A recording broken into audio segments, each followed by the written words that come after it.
Boa noite, espero que me estejam a receber bem. Eh, Tive que trocar de computador e nessa altura não consigo ter uma ideia clara, nítida do que vocês conseguem ver, mas também tenho certeza e é minha oração de que vocês consigam me ver bem, com alguma nitidez, com alguma claridade. Peço desculpa desde já por qualquer situação que fuja ao nosso controle. Vamos partilhar um pouco a palavra que está no livro de Salmo, um texto já bem conhecido, Salmo 23,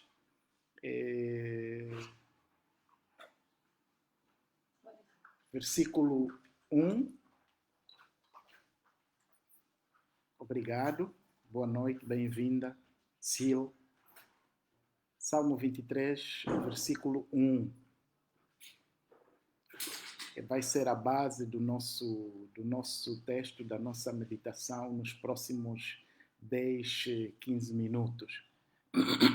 Peço perdão, tenho a garganta irritada ainda, mas vamos meditar nesse texto do Salmo 23. Diz assim: O Senhor é o meu pastor e nada me faltará.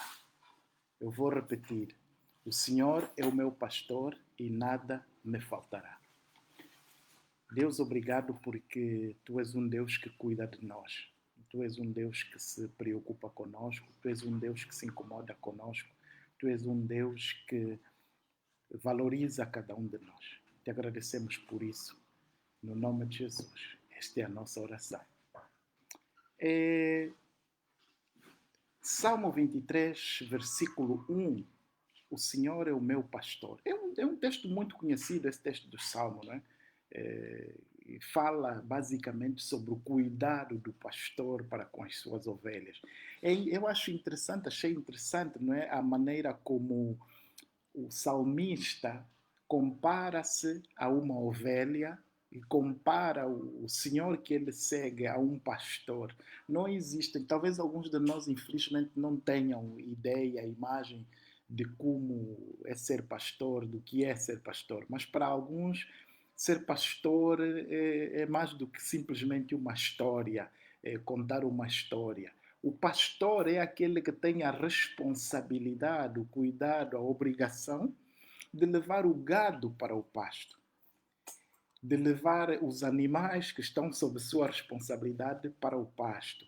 O pastor, ele tem a obrigação de pegar nos animais, levar para o pasto e depois levar para beber água e de saber que animal está doente, que animal precisa de cuidado, que animal, enfim, é muito traquino e inclusive na hora do abate, na hora de abater um animal para comer, o pastor sabe que animal pode ou não ser abatido. Na hora de se fazer a venda, o pastor sabe que animal pode ou não ser vendido. E é essa ilustração que o autor deste texto, atribuído a David, um grande poeta, dizia, o autor desse texto pega justamente nessa figura do pastor que cuida do gado e diz que o Senhor é o seu pastor. E então a pergunta que podíamos fazer é: quem cuida de você? Quem toma conta de você? Numa situação como esta, quem toma conta de você? Muitos não têm um pastor como tal, que os pastoreia, se eu posso usar assim essa expressão, cometem o erro de buscar, quer dizer, é a ovelha que agora quer escolher quem o vai pastorear, quem o vai levar para o pasto. Quando normalmente o que acontecia era o contrário. É o pastor que tem o cuidado de levar o gado, de levar os animais para o pasto, mas o que nós vemos nos últimos dias é o gado a definir quem deve ser o seu pastor. Mas vamos então ver aqui assim rapidamente algumas imagens e ilustrações que o autor desta poesia bonita traz sobre o papel do pastor. Veja comigo. O Senhor é o meu pastor e nada me faltará. Se isto resume tudo o que nós podíamos falar aqui, depois vem mais coisas. Como é que o pastor não faz faltar coisas? Ele diz que, primeiro, faz-me deitar em verdes pastos. Ou seja, é obrigação do pastor providenciar o pasto, a comida. E para o gado, o pasto verde era para nós é como comer um bife do lombo, não é? É como comer uma picanha, é como comer, enfim, o melhor prato que nós podemos imaginar. Depois, diz mais, guia-me mansamente às águas tranquilas. Ou seja, não só ele providencia a comida, o manjar, mas ele também está preocupado em saciar a minha sede enquanto ovelha.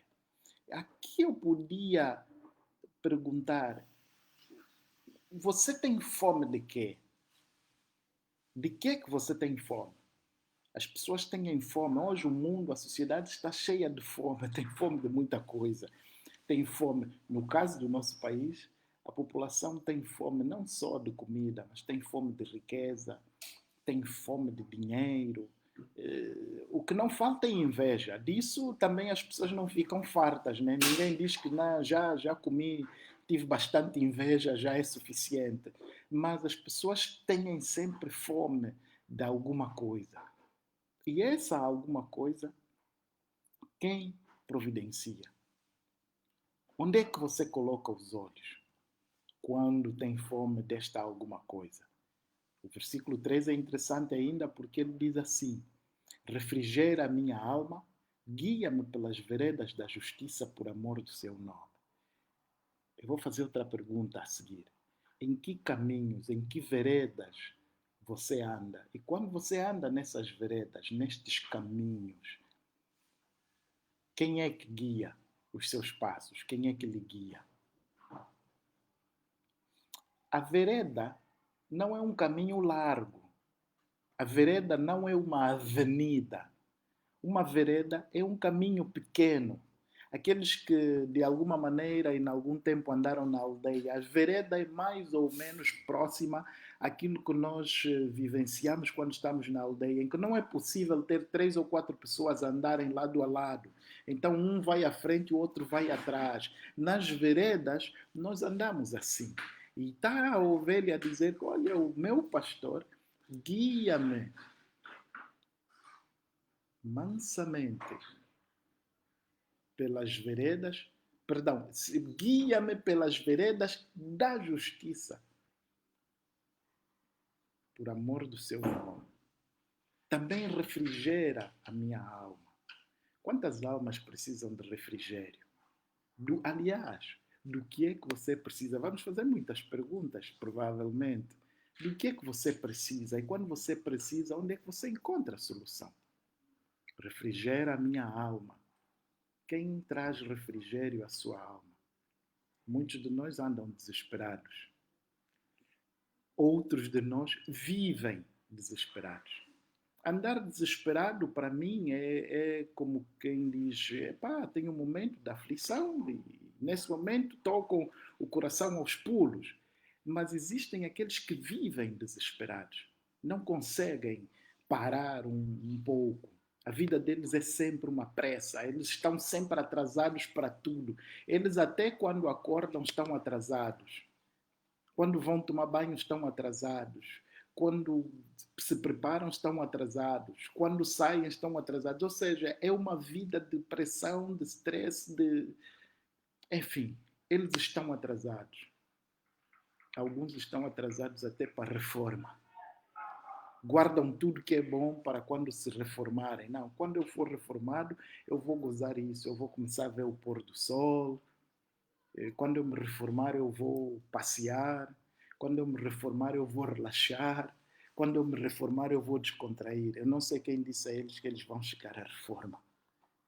Nem sei se eles se lembraram de pensar que podem nem chegar ao dia de amanhã. Mas pronto. Eles não conseguem viver o dia.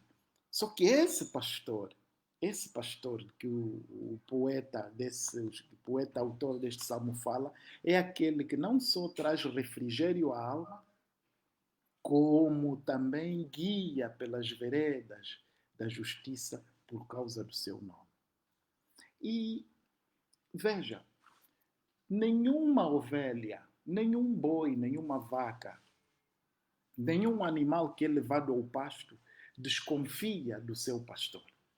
Todos os animais vão ao pasto confiando no seu pastor, naquela pessoa que os guia, que os leva ao pasto. E esse nível de confiança é que aqueles que dizem crer em Deus precisam desenvolver no sentido da sua relação com esse Deus. Você confia no Deus que você diz que segue? No Deus que você diz que, enfim, é o teu Deus? Você confia nele? E confia em que nível? Vamos ver o que é que o autor deste salmo diz. Ainda que eu andasse pelo vale da sombra da morte, não temerei mal algum, porque tu estás comigo. Uau! Eu não sei se, não me lembro se já passei pelo vale da sombra da morte, mas tenho certeza que muita gente já passou pelo vale da sombra da morte. Muita gente. Estava em casa e o bandido entrou e encostou uma pistola na sua cabeça. Enfim, estava num acidente, num carro que teve um acidente e a pessoa diz, olha, quem olhar para o carro não acredita que dali saiu alguém vivo, incólume, sem nenhum ferimento.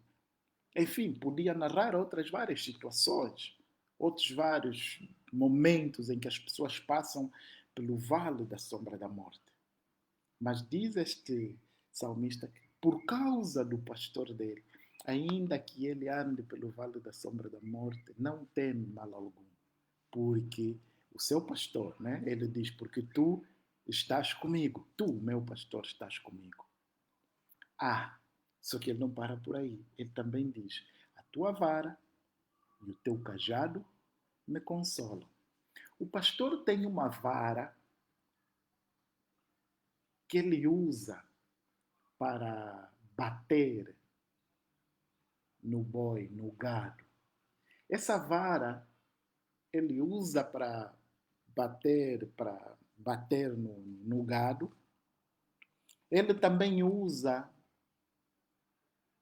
para afastar os predadores do gado.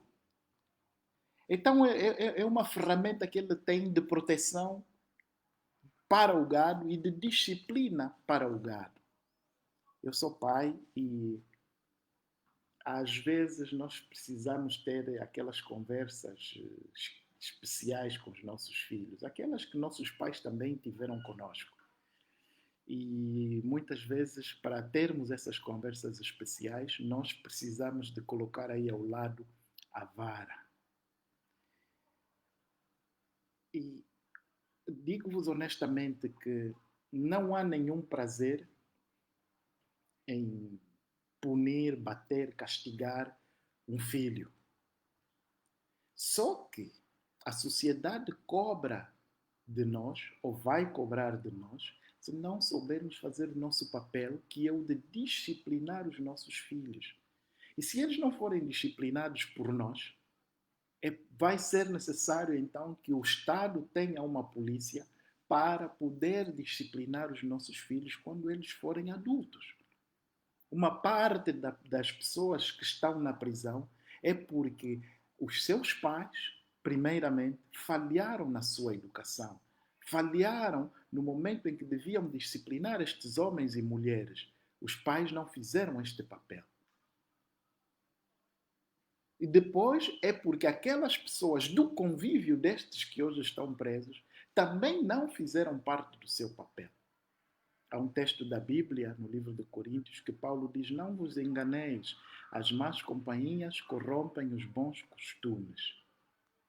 E é mesmo.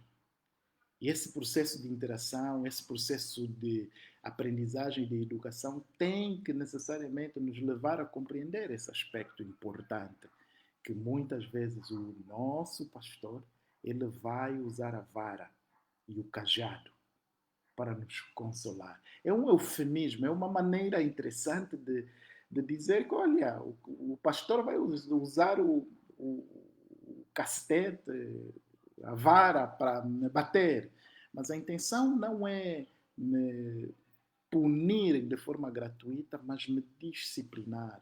Então também é função desse pastor disciplinar os seus filhos, corrigir os seus filhos, corrigir aqueles que estão sob sua responsabilidade.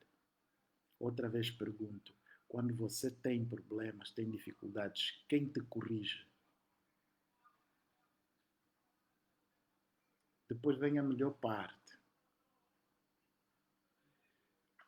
Preparas uma mesa para mim na presença dos meus inimigos. Unges a minha cabeça com óleo e o meu cálice transborda. Sabe o que isso quer dizer? Que aqueles que confiam no Senhor têm em abundância.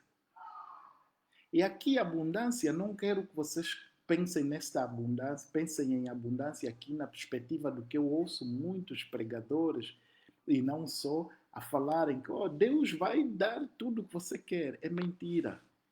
Deus não dá tudo o que você quer. Você poderá trabalhar quase a vida toda e nunca conseguir mais do que o dinheiro para comprar um par de sapatos e viver de comprar roupa do fardo. Outros poderão não trabalhar tanto como você e em pouco tempo ganhar muito dinheiro. Então, o que é abundância? Ok. A abundância, a prosperidade pode ser e é dinheiro. É ter dinheiro. Sim, estamos de acordo. Mas ser próspero também é ter saúde. Ser próspero também é ter segurança e proteção. Ser próspero é ter gente à sua volta que ama você, que se preocupa contigo, que liga para você, que sorri com você, pessoas em quem você pode confiar. Isso é ser próspero. Eu nunca vi ninguém com todo o dinheiro do mundo que tinha ser enterrado pelo seu dinheiro. Alguns, inclusive, nem arrefeceram o corpo ainda na gaveta lá da casa mortuária e aqui os vivos já estão a lutar por causa do dinheiro. Dinheiro não enterra ninguém.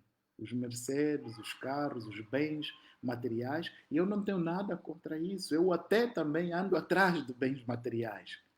Mas eu confio que a minha felicidade não reside nos bens materiais que tenho ou que eu venha eventualmente a possuir. Não, não é isto. A riqueza começa primeiramente por ser um aspecto espiritual, algo que está imanente, que está dentro de nós. E é isso que faz diferença depois. Pobreza e riqueza são uma questão primariamente da nossa mente. Aqueles que associam pobreza a dinheiro, deixem que vos diga então. Existem muitas pessoas que só têm muito dinheiro, não são ricas. E são muitas. Têm muito dinheiro, mas não são ricas. Existem muitas pessoas que não têm muito dinheiro, mas são muito ricas. Porque quando a gente está ao lado dessas pessoas, sempre aprende alguma coisa. Quando está ao lado dessas pessoas, tem paz de espírito. Quando está ao lado destas pessoas, sai mais forte emocionalmente, socialmente, espiritualmente, posso dizer assim. E o salmista está a dizer, olha, o meu pastor é tão bom que ele cuida de mim, que inclusive ele faz com que aqueles que têm o invejómetro ligado em relação a mim possam me ver a prosperar, a ser uma pessoa bem-sucedida, a ser uma mulher bem-sucedida, um homem bem-sucedido. Eles vão ver isso tudo, porque o meu pastor cuida de mim e é ele que vai me dar as coisas. Mas deixem que vos diga, não é obrigação do pastor dar as coisas ao seu gado. Ele dá ou não, dependendo da sua vontade. Termina o poema, não é? Termina com a certeza do autor desse texto. Certamente que a bondade e a misericórdia me seguirão todos os dias da minha vida. Se eu parar agora e perguntar, quando você pensa na sua vida, você sente alguma bondade, alguma misericórdia da parte de Deus? Tudo bem, você não crê em Deus. Então, nesse ser superior que você imagina, sente alguma bondade, alguma misericórdia? Certamente que bondade. Olha, ele não diz, eu acho que talvez deva existir alguma bondade. Ele diz com toda a segurança, certamente que a bondade e a misericórdia me seguirão todos os dias da minha vida. E por causa disso habitarei na casa do Senhor por longos dias. Ah, bondade e misericórdia. Sim, um pastor precisa desenvolver bondade e misericórdia. Depois precisa demonstrar essa bondade e essa misericórdia. E depois posso vos dizer, para terminar, que todo pastor que eu conheço, estou a me referir ao pastor do gado animal, ele sempre demonstra bondade e misericórdia. Há um tempo atrás, uns anos atrás, falava com meu pai e tínhamos uns cabritos lá na nossa lavra. E era suposto o pai abater um cabrito para a gente comer. E ele disse que não conseguia matar o cabrito. Nem eu não consigo matar os cabritos. Se vocês quiserem, escolham um, levem, matem, esfolem o animal, tratem da carne, mas eu não me peçam para matar um dos meus animais. Eu achei estranho naquela altura, mas eu hoje compreendo. Eu também tenho pena, às vezes, de pegar num dos animais para abater. Deixa o animal. É verdade que a gente faz negócio com isso. Então precisamos abater de vez em quando um animal, precisamos de vender a carne, mas sempre que é possível é vender o animal vivo e depois a pessoa que que comprar o animal vai lá e trata do animal. Porque nós sentimos misericórdia pelo bicho. Sentimos, enfim, aquela ligação. Quero dizer, para terminar, que existe sim esse Deus bondoso e misericordioso. Muitos não conseguem sentir essa bondade, essa misericórdia, porque também não querem ser ovelhas deste Senhor. Alguns já escolheram quem vai ser o seu pastor. É um papá qualquer, papá Soló, papá sei lá das quantas, papá.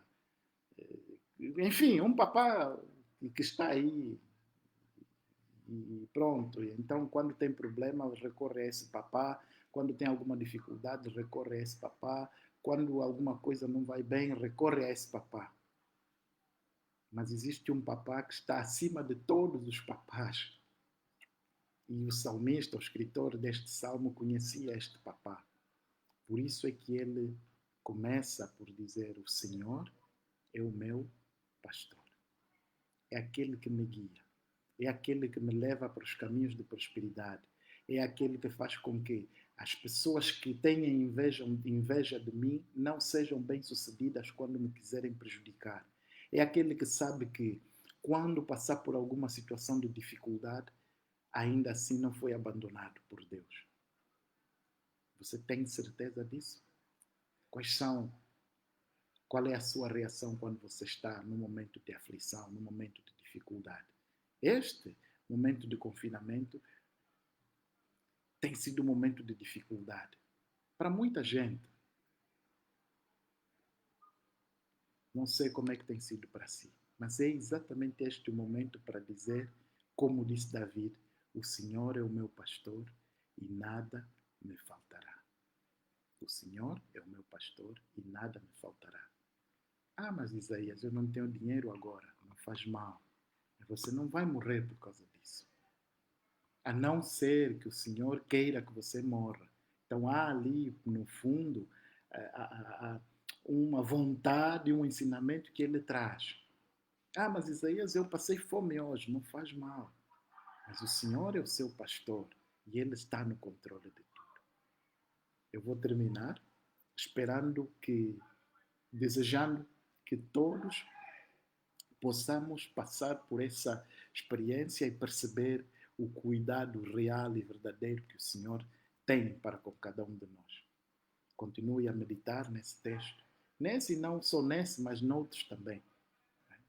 Em como que nos ensinam que Deus tem cuidado das pessoas. E Deus é tão justo que Ele não cuida só daqueles que são cristãos, que são crentes. Deus é justo, Ele cuida de todos. Seja aqueles que o seguem, aqueles que o reconhecem como Senhor e aqueles que não o reconhecem como Senhor. A diferença está no tipo de pastor que nós lemos aqui no texto, nas características que, afinal, ele tem e nós vamos encontrar, vamos poder nos beneficiar delas por aceitarmos ser suas ovelhas e não ovelhas do papá Soló. Termino perguntando: quem é o seu pastor? Quem te leva ao pasto? E quando te leva ao pasto, esse pasto é verdejante? E quando te leva às águas para beber, essa água é tranquila? E quando ele traz uma mensagem, essa mensagem traz refrigério à sua alma? Ele traz desafios para si? Este papai em quem você confia consegue fazer com que os seus inimigos vejam a sua prosperidade? É o que ele diz, né? Preparas uma mesa na presença dos meus inimigos. Não, eu não estou a dizer que você tem que ficar preocupado em saber quem são os seus inimigos. Eu estou a dizer que você tem que ficar preocupado não, descansado por saber que é ovelha de um pastor, do melhor pastor. Que Deus possa te abençoar. Amém.